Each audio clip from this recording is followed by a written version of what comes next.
या भावामध्ये आम्ही देशोधडी लागलो। शेतकऱ्यांना आत्महत्येशिवाय आता दुसरा पर्याय राहिला नाही।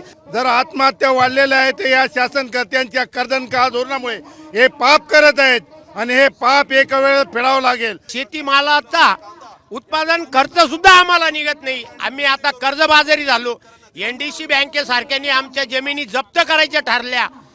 अशा परिस्थितीत आमची अपेक्षा आहे की सरकारने जानेवारी महिन्यापासून तर आजपर्यंत आम्हाला किमान 2 ते 3 हजार रुपये क्विंटलचा मागचा फरक आणि आज 3 हजार रुपये क्विंटलनी कांदे घ्यावे ही अपेक्षा आमची आहे। सरकारने जो 1580 रुपये दर केला यामध्येही आमचा शेतकऱ्यांचा कांद्याचा खर्च निघत नाही। शेतकरी पूर्णतः देशोधडीला लागलेला आहे। त्यामुळे आज आम्ही या ठिकाणी आंदोलन करत आहोत आणि या ठिकाणी कांदा भाकरी खात आहोत।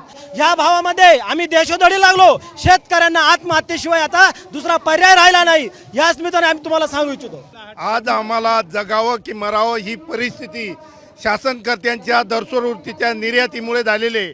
आणि मी खरं सांगतो, खरोखर जर आत्महत्या वाढलेल्या आहेत ते या शासनकर्त्यांच्या कर्दनकाळ धोरणामुळे हे पाप करत आहेत आणि हे पाप एका वेळेला फेडावं लागेल। आमचं एकच म्हणणं आहे, आमच्या कांद्याला रास्त भाव द्यावा।